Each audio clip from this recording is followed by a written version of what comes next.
Hello, everyone. My name is Joe Morton, and welcome to my podcast, which is entitled A Cup of Joe. This is a podcast dedicated to health and wellness. So we're going to talk about it all. And I love this subject. I'm passionate about it. And I want you to know something. I'm grateful to be a part of your journey. And again, all the different things that we're talking about are going to help you understand that you hold the key and that your success is in your hands and greatness is out there for you. This podcast is a 98 Studios production. Hello, everyone. Welcome to my podcast. My name is Joe Morton, and this is A Cup of Joe. And I am so thrilled today to have my guest with me today, Brian Beckstead.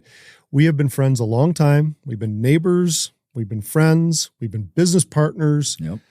All of the above. We've run together. We have. Have been a part of your pacing crew for 100-miler. That's right. Just thrilled to have you here and introduce you to my podcast. So thanks for joining. I'm so happy to be here. This is great.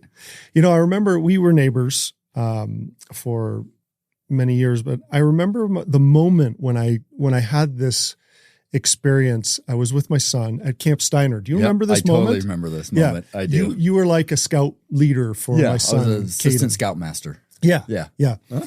And I'm sitting around the camp. I was just a father there helping out, being a part of the experience, you know. And Camp Steiner, for those who are watching, is really high elevation. I want to say it's like 8,000 feet. It's one of the highest. No, it's over 10,000. Oh, it is? It is. It's over 10,000. Oh, okay. Yeah, it's way up at the top up there. Okay, it's up in the Uintas. On the Mirror Lake Highway. It was my first time ever being at that camp. And so I'm just there as the experience. I'm sitting around the campfire talking to some of the other dads. And out of the bushes, literally, I'm talking out of the bushes, Brian comes running out of the bushes. He's got hydration pack on. You got a hydration pack on. And you're like huffing and puffing. Again, we're like 10,000 feet elevation. And I said, whoa, where are you coming from? And you had just done, I don't know, it was about 20 miles. 20 miles. You dropped the number 20 miles. And I remember my jaw dropped. I'm like, what? And you were a leader there. You just, while the kids were out swimming or whatever they were doing, some merit badges, you decided to just go for a run. Yeah. And I remember that moment. I thought, ooh. And I think I said it to you, dude, one day I got to do business with you. Yeah, we did. We had this conversation afterwards and you're like, what are your plans? And and I was like, working here. I was just graduating university at the time. What were you studying? Exercise science and outdoor recreation management at Utah Valley University. That's right. Yeah.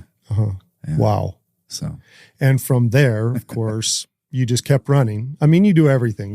What events you do? Everything from marathons to, and it's mostly trail, right? You're mostly a trail person. I prefer the trail. I prefer the ultra distance trail running. That's my favorite. But I've raced, 800 meters in high school and 2 miles in high school. At a brief injured field college career. But I really, I've just loved trail running. I love being out in the mountains. I love adventures and I get to travel all over and do it. And I've made a living out of it now. And it's started a company with you about this and it's been great. Yeah. Crazy. Yeah. Crazy. Yeah. I mean, all your distances, marathon, of course, ultra marathon, and explain what an ultra marathon is. Yeah. It's really anything over a marathon, right? Mm-hmm. I mean, I think that the four main distances are going to be the 50K, which is 32 miles, the 50 mile, 100K, which is 62 miles, and then 100 miles. Mm-hmm. And there's sometimes the ultra marathons are kind of variable in the distances, but those are the four main distances. The new distance that's getting popular, which I will never do,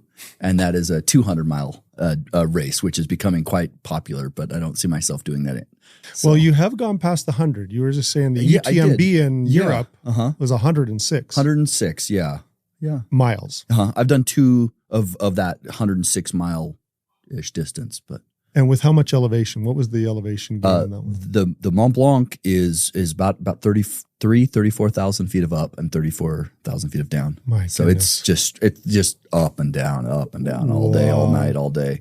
Yeah. Wow. How does that compare to the Wasatch 100, which is one that you've done? How many times you've done that? I've finished 4 at Wasatch, and I have 2 not finishes, DNFs, did not finish. But so 4 attempts there, 6 attempts, 4 finishes. That one has about 27,000 feet of up and 26,000 feet of down. The difference with that one really is I actually think Wasatch is I don't know, harder, but I think they're actually almost on par, just because the footing is very difficult at Wasatch. The trails are narrower, the footing is uneven, and you're also at elevation, where at UTMB you're at much lower elevation, and elevation does factor in, just your ability to process oxygen and so forth. So they're very comparable, actually, even though the UTMB sounds fancier and harder. Wasatch, I think, is equally as hard. Yeah, and the weather patterns in the Wasatch, you just be like wicked swings, big swings, big swings, hot, cold. You're right, and where UTMB can vary too. I mean, people have died at UTMB. Wow, I mean, it's pretty scary, some of their storms, but on average, you're either getting warmer temperatures or cooler temperatures. Where Wasatch, you tend to have both. Mm-hmm. So all the races you've done in the world, all your trail races, your trail runs. Do you have a favorite? I don't know if I could say a favorite. I would say the one that I talk about, that I've been kind of talk about a little less, that I absolutely love, is a 5K. Really? A trail race, a 5K. And I feel like you just released, so to speak. It's called Mount Marathon. Oh. And it's up in Alaska, and they run it on the 4th of July. And it's a half mile through town, right? And huge crowds, massive crowds there on the 4th of July. And then it's 1 mile. And in 1 mile, you gain 3,000 feet of up. You're literally on all fours for a good chunk of it.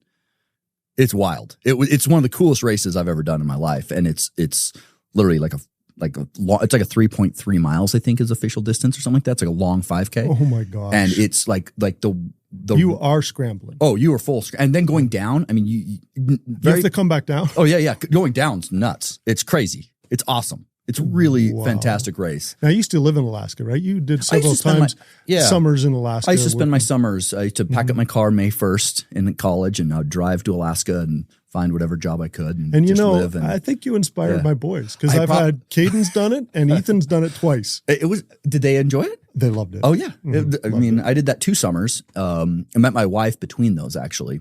And so she decided, we ended up honeymooning in Alaska as well. Oh. So we went around and got to show her, and so spent a significant time up there. And I go back as often as I can now. I absolutely, Alaska's like my second home. So beautiful. We'll get into your fishing a little later. Okay. Because I know that's like a big part of your life. Yeah. Is fishing. You probably got a lot of that from Alaska, eh? Absolutely. Yeah. We'll dive into that a little later. Okay. But I want to think, so I'm thinking back.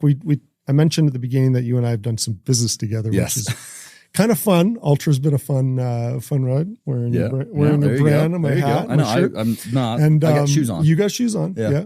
And so we started this journey.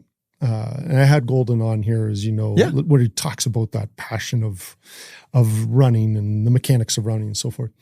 I remember, am I remembering this correct? When we got the first shoe back, the Lone Peak, the first one as a test shoe. Yes. It wasn't the one that was going to market or anything, was the test. Didn't you go for a run with it and to test it out? Oh, I ran Wasatch 100 in the prototype. That's right. Yeah. I thought so. Yeah. Like totally. Like the only pair. And I was like, the only one. And it was only a test pair. Yeah. And it was the test pair when my dad. That's how much faith and belief Brian and this team had in these shoes. I remember, I thought it was less than, but you're right. It was within weeks of getting it. Yeah. I was like, okay, let's put these things to the test. Wow. Yeah. Yeah. And how did it go? It will, several years earlier, I'd run Wasatch 100 and I had the worst blisters of my life. Never had worse blisters. The blisters were that big on the balls of my feet. The balls of my feet were gone. And I taped them up, and then at mile 60, the tape ripped, the blister with it. So I was the last 40 miles were just on it was terrible. Horrible. It was terrible. And so that's where, fast forward, I was like, okay, well, let's see if this thing's going to work. And it worked. And I had a couple pair of shoes stashed along the course. But I never used them. One pair of shoes, start to finish. And I actually had I don't know if we've ever talked about this in detail, but I had one of the most powerful experiences of my life, actually. Really? At the end of the race. For that particular one? Yeah, that race. With your Lone Peak straight from the factory? It was literally, because what happens, you run during the day and you're thinking about stuff, right? oh, these shoes are awesome. Oh my gosh, Altra's going to make it. Like we got this. Yeah, thing. we hadn't even launched. These are just tests. We were 8 months from launching. Yeah. In fact, it was a year until we even got the Lone Peak out to the market. 9 months before we launched the brand itself. But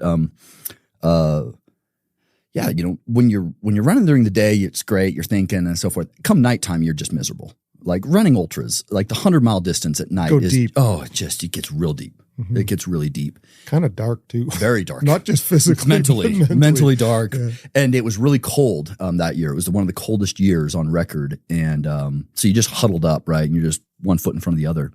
And what's amazing is when you've been running 24 hours, all of a sudden that sun rises. And I had one of the most powerful moments of my life, actually, at mile 97 of Wasatch 100, as that sun was rising. And all of a sudden, I'd been out there for, at that point, close to 26 hours. And I just had this unbelievably powerful moment in which the universe kind of spoke to me and said, Ultra's going to be huge. It was like one of the most poignant moments of my life. It really was. It was. You've never told me this. I don't know how we haven't That's incredible. And I don't know if we ever had this conversation in depth. It wasn't like everything was so fast at that point. It was crazy. Yeah. You were busy as well, and so you helped finance us, but we were kind of in the thick of it, and it was, and it stuck with me, and I don't know if I fully realized the power of that moment when it was like when you're when it goes from like I hope Ultra is going to be big to dude, Ultra, I know Ultra is going to be huge. And it happened at mile 97. I know the spot. It was a really incredible experience. So wow. Yeah. And it did. And it did. And it's all over the world now. Yeah. And we're in over 50 countries and thousands and thousands of retailers, and it's been a huge success. And part of your responsibilities, anyone who's from Utah will know the Ultra store that's at the point of the mountain. Yeah. You help oversee that. And yeah. That's fun. I go there regularly. Yeah, we've got a little outlet. But, we're in pretty much every outdoor store, every running store in the country at this point. And really, I like to say not just Ultra's become big, but we've also really changed the focus of the industry as well, which I think was ultimately Goldman and I's goal, right? It wasn't that, we want to make money. It was very much like, we feel like the industry hasn't been doing it right. Mm-hmm. And now we've seen that the entire industry has shifted our direction, which is awesome.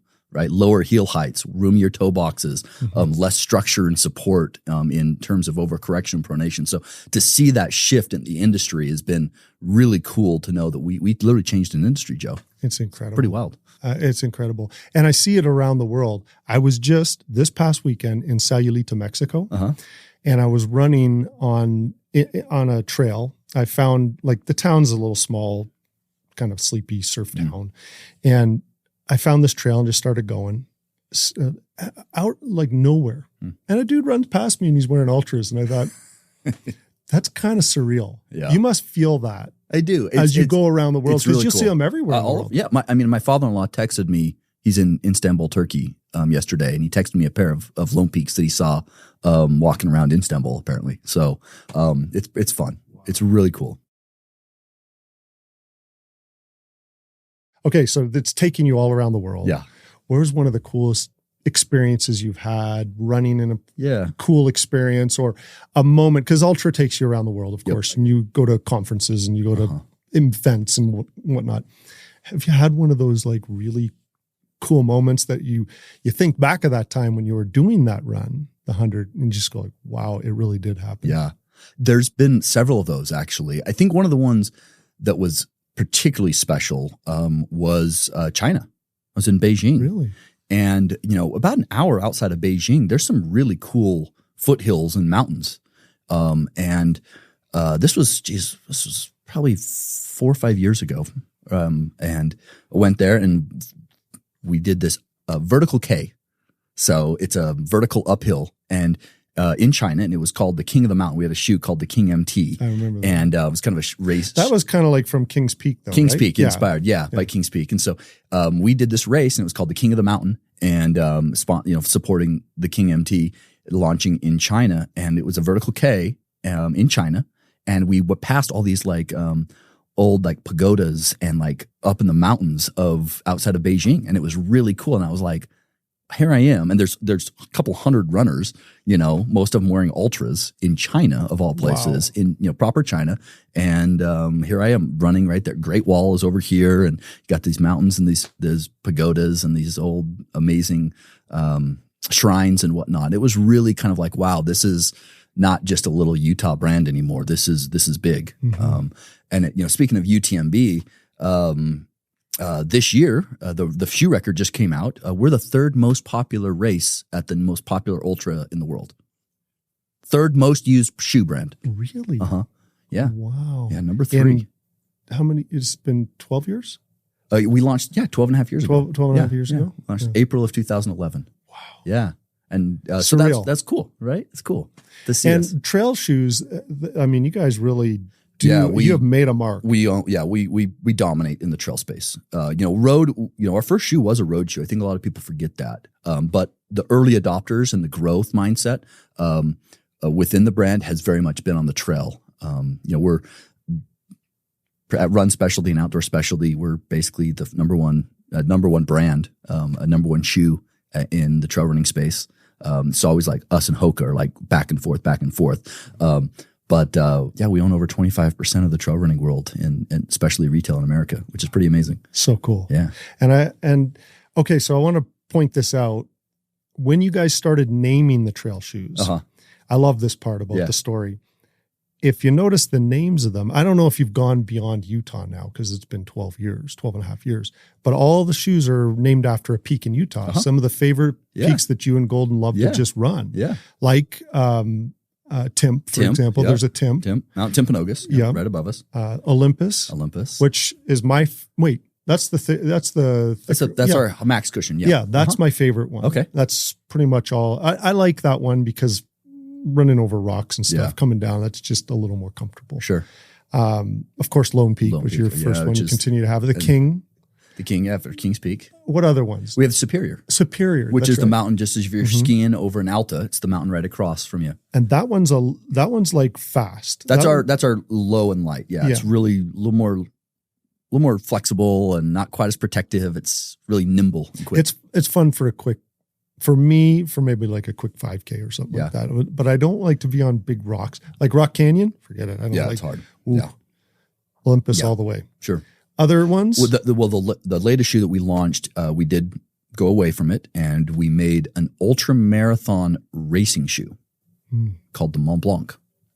Really? Inspired by Ultra Trail Mont Blanc, the race, and it's somewhere. Which is kind of like that's like, is it kind of like the main ultra marathon in the world? It's the most popular. One of them. Yeah, it is. It is the most popular by far. And you have to kind of. You have to earn points towards it. You have to earn points. It's a little controversial. They kind of have a monopoly on it a little bit, but kind of like an Ironman. They got bought by Ironman Group. Oh. But it's very popular. You've got to kind of build up to it. The race itself has the 100-mile race, which is the flagship event, has 3,000 participants, about 70,000 spectators. It's unbelievable. Yeah, it's crazy. It's a spectator sport. It's ultra marathon running is a spectator sport now. It's wild in Europe, not in America. It hasn't gone there in America, but over in Europe, it's wild. It's unbelievable. Yeah, ultra marathon in the United States, it's like, here, give me your code, and I'll track you. Totally. Yeah, no, over in Europe, it's fans. It's really cool how they've gravitated to that, supporting it and whatnot. So, it's something else. So we have a shoe called the Mont Blanc. That's really cool. And it's a great shoe.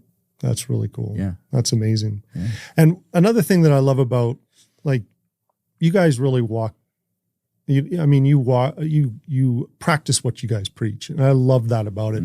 I always said in those early days, man, I'd hate to be the person on the other side of you and Golden trying not to buy from you because you're just so passionate and so much in love with the sport. And I love that. And it rubs off on me too. So it's made a difference. And the things you taught me and you trained you taught me, it really made a difference over the years. And right now, I'll run on the road if I need to, but really, it's mostly trail. Yeah, that's how I've been for a good chunk of my adult life.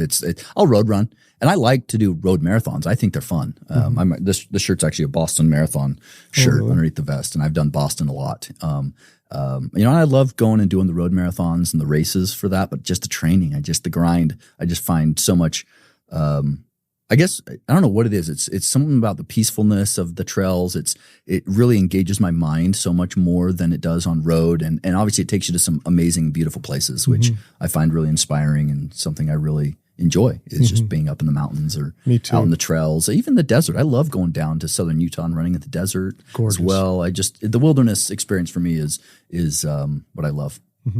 Speaking of Boston, yeah, do I remember correctly that when you guys came out with the road shoe, wasn't there one of your guys on your team that ran Boston and then ran right up ahead with everyone? At the beginning, we did. Yeah, and people were like, "Who is this guy?" Yeah, he went out a little fast. That was early though in Ultra history. Must have been 2000. That was 2014. I remember. Yeah. Early enough where people were like, 2014. "What is this shoe still?" Ultra? Yeah, Yeah. Hey guys, hope you're enjoying the show. My name is Quince, and I'm Coy. We are the owners of King Cool Plunge, a Utah-based cold plunge company. If you want to improve your physical, mental, emotional well-being, this is for you. Check us out at kingcoolplunge.com. That's KINGKOOLPLUNGE.com. For a special offer at checkout, use code ACOJ. Now back to the show. But to your point about trail running, I feel the same way. You go out on the trails, just kind of disappear. And there are times where I'll listen to music, but mostly I just go out and disappear. Yeah. And try to just be in the moment. Absolutely. And one of the reasons why I love trail running, because it does force you into the moment. You don't really have much of it. You can't really think about anything else. Because if you do, you're going to trip. You're going to trip. Yeah, I agree. You got to keep your focus on what you're doing, which is powerful in and of itself. Do you find the same? Absolutely. It's therapeutic, isn't it? Absolutely. To me, it is. It's been one of the best things in my life. Is my passion and my finding of trail running, and obviously the road running. It started young, but trail running to me has probably been obviously from a career standpoint, great. Yay. But really just a person, as my mental clarity, my therapist, my motivation. There's not a lot of things out there that have affected my life like trail running has for the best, for the better. Do you have any ultra events that are coming up? Not ultra marathons, but ultra events that you would have to prepare for, or, do you do running events with ultra still? Yeah. Yeah. Of course. Yeah. Yeah, I haven't really. Which is again cool. Like, how many people are helping lead a company that actually still running and still so passionate about running? Yeah, and a lot. It's fun now. I'm not, obviously in my 40s now, and my competitive edge is kind of dissipated for age and just also mentally. I run now for mental health more than I do for competition. So I don't have any races on the docket next year. We'll see. I do get to travel and support for Ultra.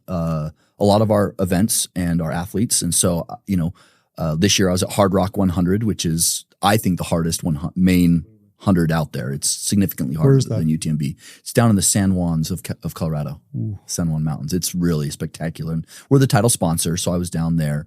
I get to go to Western States most years, which is kind of the first big one here in America. That goes from Olympic Valley over by Tahoe down to Auburn outside of Sacramento. And that's very, very, very famous here in America. And then UTMB, I was able to go over to UTMB and not running, but to support the athletes, promote Ultra. I did the shortest distance race of the UTMB series. It was 10 miles. But probably pretty aggressive though. Straight down. It was really fun. So I get to now be less of a participant and more of a fan of the sport, and I love it. I absolutely love promoting trail running, supporting athletes, and whether people want to do a 5K or a 100-miler, I think it's awesome that they're getting out and doing it and being a part of nature, and I find that so powerful. And I love being a cheerleader of the sport. Yeah, and you're good at that. I mean, again, you've been you guys have been a great support for me and inspiration for me, and a teacher, and I appreciate that. Speaking of which, I'm going to do James Lawrence's events next year. Yeah, you mentioned that. Yeah. And so you probably, in fact, the Wasatch 100, doesn't it go through Brighton a little bit? It does. Yeah. It goes through Brighton Ski Resort. That's an aid station. That's an aid station. Yeah. Okay. That's miles. They changed the course a little bit. That's mile 69. Okay. Now that's and you go up over Catherine's Pass out of Brighton. Wow. So big, huge climb when you get out of Brighton Ski Resort. Well, the bike will finish at Brighton. Okay. And then it's going to go, kind of goes up to the top. I don't know. I actually don't know but it's going to be, it's going to be hot. It's going to be in the summer, be early August. Oh, it'll be beautiful. I remember You'll get great wildflowers up there too. Yeah, it'll be gorgeous it'll be awesome at that time of year. And actually, by the time I get there, it'll be in the evening, so it probably won't be all that hot. But one thing that you taught me, I remember you taking me on a few trail runs early on, and that is, for those who are training for an ultra or any type of event, you taught me to heat train. Is that that's a real thing? Oh, I mean, you have to learn. You have to teach your body how to handle that Absolutely. kind of heat, right? Well, and not just a heat train, but how do you get nutrition in during that heat process? Because you can't digest nearly as well in the heat as you can in cold weather. And so how do you manage your caloric intake? I go to more liquid calories. I really use evaporative cooling to cool myself off. So any chance you get, you got to cool off your body. So there's a lot of tactics and strategy in terms of competing in a heated situation, and you have to practice. You got to learn how to do it. Mm-hmm. Yeah. In fact, you and I went for several runs in the heat. It was like 95 degrees, 100 degrees. We went up Rock Canyon once and went up Slate, I think. Yeah, I remember that. So hot. But you taught me that you can put, like, by putting a cool towel around your neck, that can help with big time. Maybe it's not necessarily hydration, but it cools the body down. Yeah, body temperature is key for that. So getting anywhere, armpits, neck, any type of there's veins and blood flow to cooling off those areas is going to be much more effective. Yeah. Yeah. So you're now 12 years into Ultra, and you did come out with a shoe. I read I think it was Runner's World. You did come out with a shoe that's got a 4 millimeter drop between heel and forefront. That's correct. Tell us about that. Well, because that's a big change. Of course, that's a big from the story of Ultra. Golden Jeremy and I have always been about zero drop. That was what we brought to the world. And it's been great, right? I mean, for 12 years, we've grown to be a fairly significant brand, not just a niche brand, like a legit player in the running world with that zero drop. And within a year, I started hearing people saying, "Oh, I love your concept. I love your toe box. I just can't do zero drop." And there's a bunch of reasons why they can't, right? Some of it might just be mental, and some of it might be they jump too much into zero drop, right? And they hurt their calves or their Achilles. That happens if you don't transition properly. And then other people, they spend their entire lives in elevated heels, and so they just don't feel comfortable. And we've heard this forever, right? We have prototypes from about 8-9 years ago of an insole with stickered wedges on the back of the heel to try to transition people, right, from a elevated heel shoe to a zero drop shoe. And we just didn't launch it, right? We had designs from about 5 years ago of thinking about doing a non-zero drop shoe just because we had people asking for it. And as we're trying to grow and evolve as a brand, we've thought that, man, nobody else out there is doing something quite like that. I have one brand that's kind of nipping in that area a little bit, but we want to kind of stay ahead of the game and bring new people into our toe box and into our concept, into the brand. And so we decided to do it. It was a tough conversation. We thought, can we do this? How do we do it? And ultimately our goal, right, our mission statement is unleashing human potential by inspiring the world to move naturally. And I think that the broad scope of that is, how do we get more people into healthier shoes? Do I feel like zero drop is ideal? Yeah. But sometimes it's hard to get there for people. And how do we help people and make Ultra more accessible to more people? And I think this is what we've been able to come up with. 4 millimeters. Oh, if you look at it, it's literally 2 nickels on top of each other. Which a normal shoe, like an average running shoe, would be what? More like 8 to 10? Yeah, traditionally it was 12. 12. Okay. The industry, since Ultra's launched, the average shoe heights has gone from 12 down to about 7 to 8. So you guys really have So made a we difference. have very much made a difference. And now we're kind of trying to help people transition even further, right? It's feel kind of good to know that you've affected the entire... It's awesome. It's awesome. Yeah. So 4 millimeter would be kind of like this introduction. It's kind of like the in-between, right? Help a person. Yep. Yeah. Yep. There's a couple shoes out there with 4 millimeter. They're pretty few and far between, and they don't. Our toe box, our fit is pretty awesome. Yeah, the toe box. The toe box is money. You must get great feedback on that. That's the number. It started as zero drop was kind of our unique selling proposition to begin with, and then foot shape, the toe box was second, and that's really switched. We found that more people love that toe splay and that relaxation of the foot as much or more than the lower heel height. Okay, so speaking of which, I wanted to go back. When you did that first time, when you had the shoe that came off the line and you wanted to do that 100-miler, the Wasatch 100. By the way, that's insane to do that with a shoe that just comes right off the line. But it was scary. That's complete confidence. I got to tell you, confidence in the design, the last, everything that went with that. You had bad blisters the year before. How did you do that year with blisters? I guess the aha moment came, with the sun rising coming up, and it was literally this moment of coming out of the cold and the dark, and just being like, oh wait, I don't have a single blister, not one. Wow, not one. I was over 3 hours on a test shoot. Over 3 hours faster. Really? Yeah, and I was similar fitness level. It's not like I was significantly more fit. But it just kind of had this aha moment, like, man, I never really even, all night, all I could think about was just one foot in front of the other. And it got down to 21 degrees. And when your body, somebody gave me a coat at Brighton Ski Resort. Someone literally gave me a full coat because I was so cold. I didn't have enough warm clothes to get me over the pass there. So I had a huge puffy, I was so cold. And I didn't really think of my feet at all the whole night, which, the couple years previously when I had done Wasatch 100, I just had terrible blisters. The year before I'd done Bear 100, terrible blisters. And so I had never done 100 miles without lots of blisters, big blisters. And here I had 0 blisters, unbelievable experience. And yeah, that's made a big difference with me too. Yeah. The lack of blisters. Yes. Yep. And when I do this event at Brighton, I'll use the Olympus. Gotcha. I've beaten my current ones up pretty good, so I'll have to get. I'll get you a new pair. No problem. I'll get you a new pair. Easy. Get another pair of it. So take us to that moment when you're coming out of the dark nights of a run. Yeah, because there's symbolism there a little bit. Yeah. There's like it is therapy in and of itself because you have to go really deep, very deep. Into yourself. It's like there's nobody else out there. Yeah, it's you. Yeah, forcing you with you. Yeah, you go to really dark places in the ultras. Even there's been times where I haven't finished, right? And making that call. I remember when I ran Hard Rock 100, I'd been puking for about 12 hours.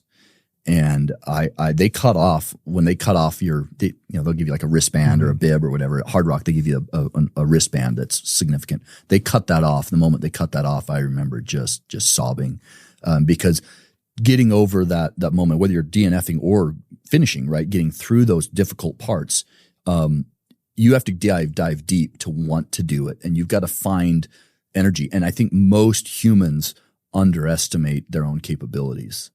And that sunrise is very symbolic of that you have come out of that. Right? All of a sudden, it's this flood of hope. And when you go that deep inside of your soul and your brain to overcome something, and all of a sudden you see and feel that hope, it's so symbolic. It's so powerful. And obviously that happened significant at Wasatch 100 that year. But every 100 I've done, that sunrise is a moment, and it's a great moment. I remember at UTMB, I had to run through 2 nights at UTMB. Really? Yeah. They start the race at like 6:00 at night. And so the winners can be finished at prime time in the evening. The winners are going to take about 24 hours there. And I was more middle of the pack for that one.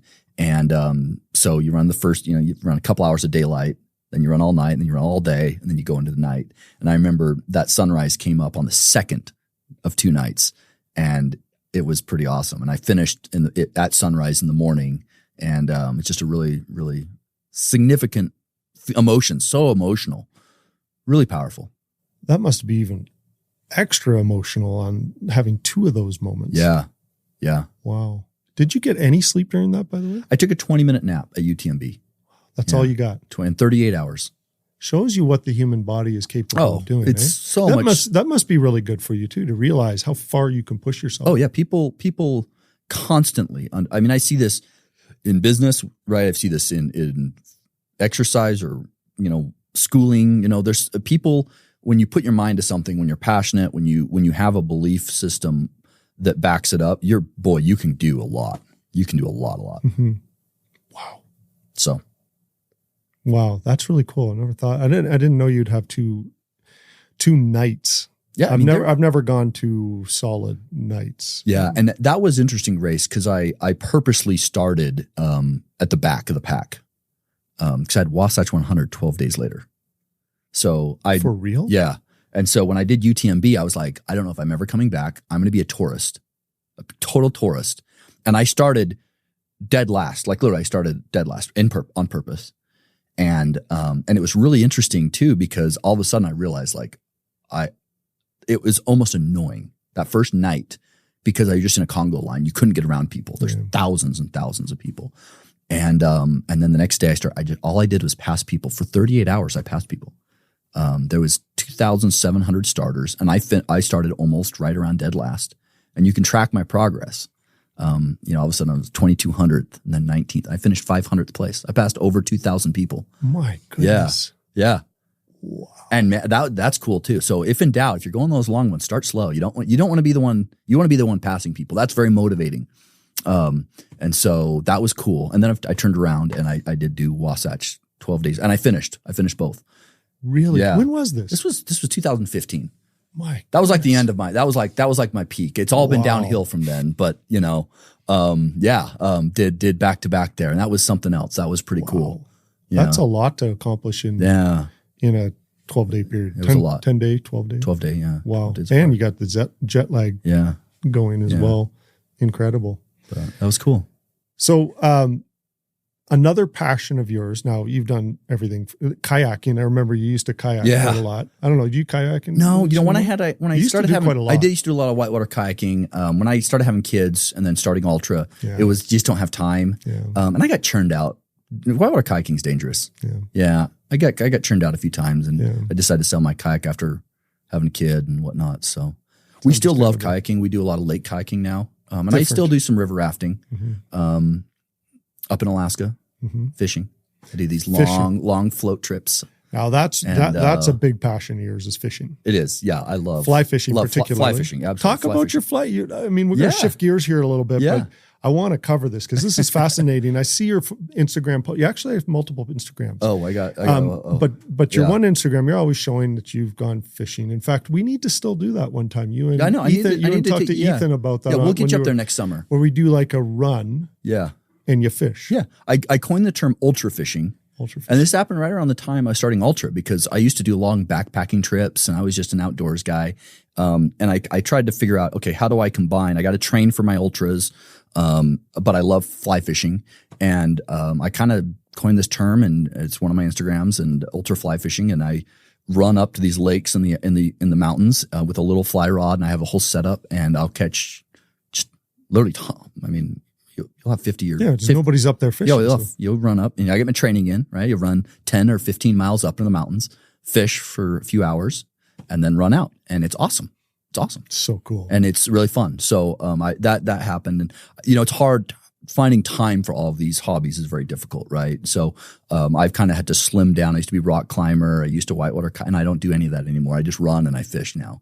There's just seasons in life. And you never know. And I think as I've gotten older and I'm a little bit less competitive on the ultra scene, I found myself fishing more than running. And so these last few years, I definitely focused there more. But I learned how to fly fish basically in your backyard. I don't know if you know this.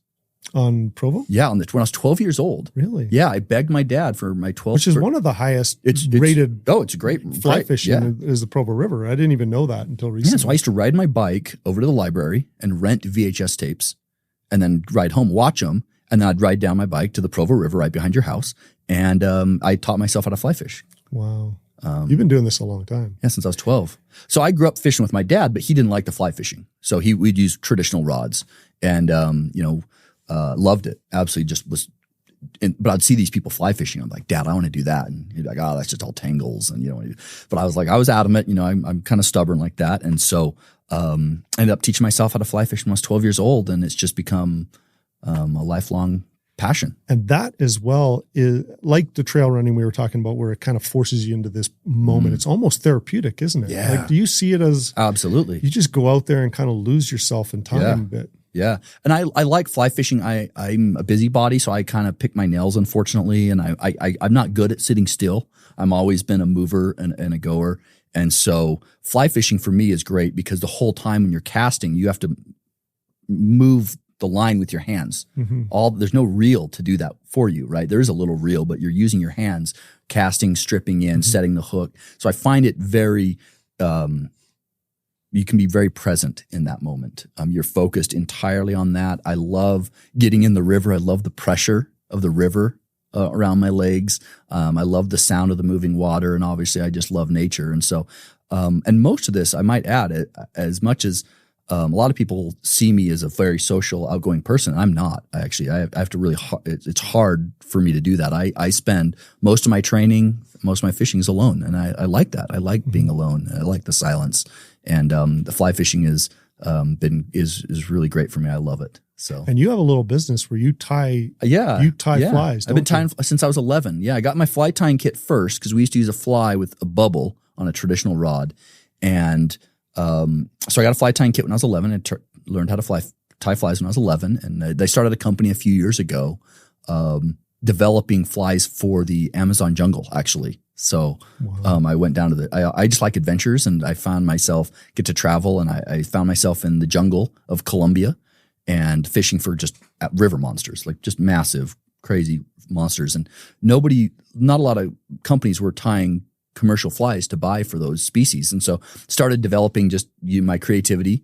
And next thing I know, people start asking me, hey, Brian, like, where did you get those flies? And I was like, well, I tied them. And so one thing led to another. And so I have a little website, pyaraflyfishing.com, and you can go and learn about jungle fly fishing. That's one of my new passions. Which is super fascinating, by the way. Fly fishing out in the jungle. I love that. Yeah. That Instagram is just so fun. Yeah, it's fun. Those fish are like. Oh, yeah, they're huge. Yeah, massive. Talk about that. Oh, and then you take people on trips too. Yeah, I host trips. It's kind of a small thing, but I go down a couple times a year down to the jungles of South America.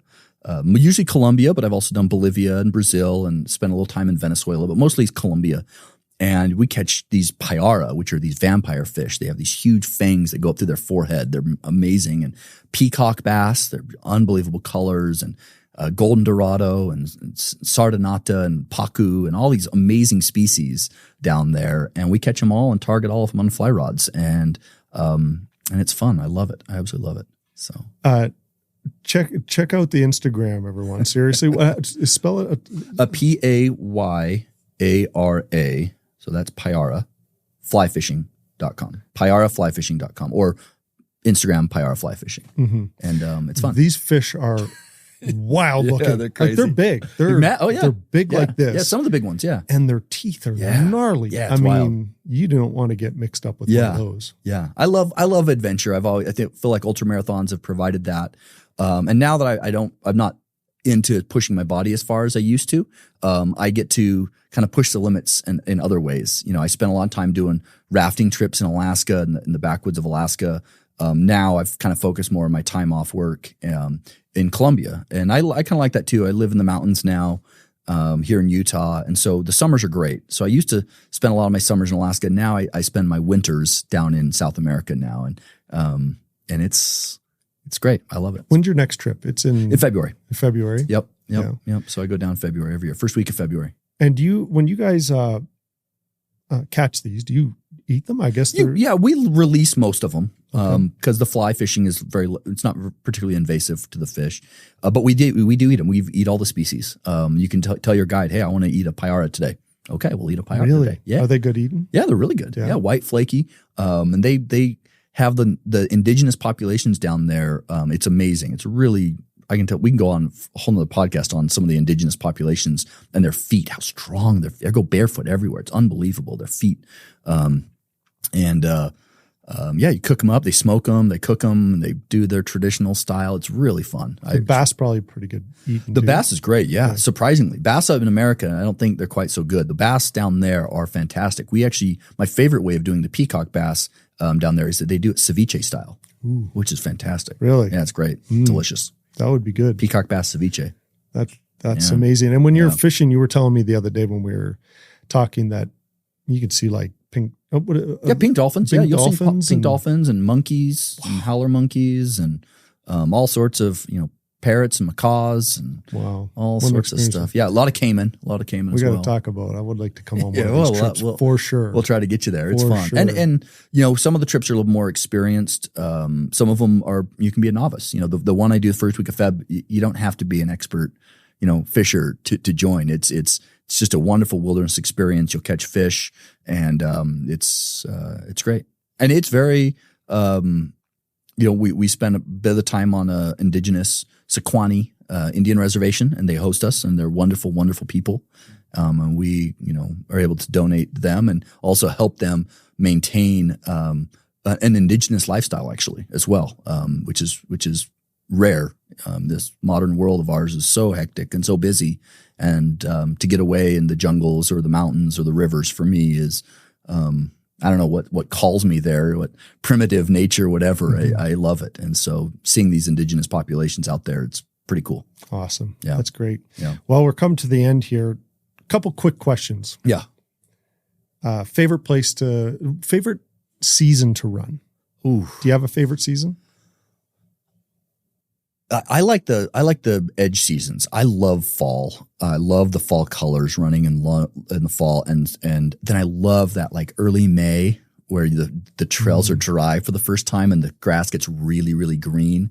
So I think there's kind of those fringe seasons are really some of my favorite. That late fall and that mid spring where the flowers and grass are just popping, the trails are finally dry after our wet and snowy Utah winters. So those are some of my favorite times to trail run. Yeah. Favorite place in the world? If you have a favorite place to run? Favorite place to run? Oh, I don't know. You've run all over the place. I get to run all over. Utah trail running is pretty amazing. Pretty incredible. Hard to beat. Yeah, it's really hard to beat. And we go down and spend some time in southern Utah in the winters. And I love those runs. Those Red Rock, southern Utah runs. It's so different than northern Utah, and I love that. So I really look forward to my February southern Utah trail runs. I love those ones. It's great. Well, Brian, thank you. Yeah, Thanks for joining, pleasure. Man. Incredible.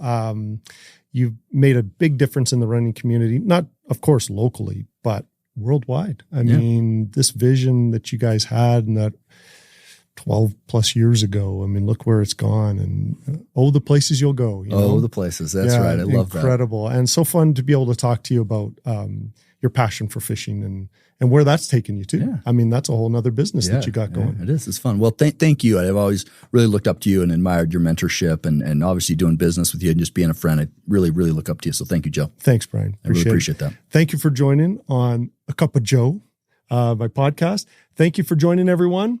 And so grateful that Brian Beckstead could be here with us today, share his wisdom, share his experience, share his passion for running, trail running, and of course, fishing and fly fishing, tying flies and the whole bit and all the adventures. So thank you and make it a great day.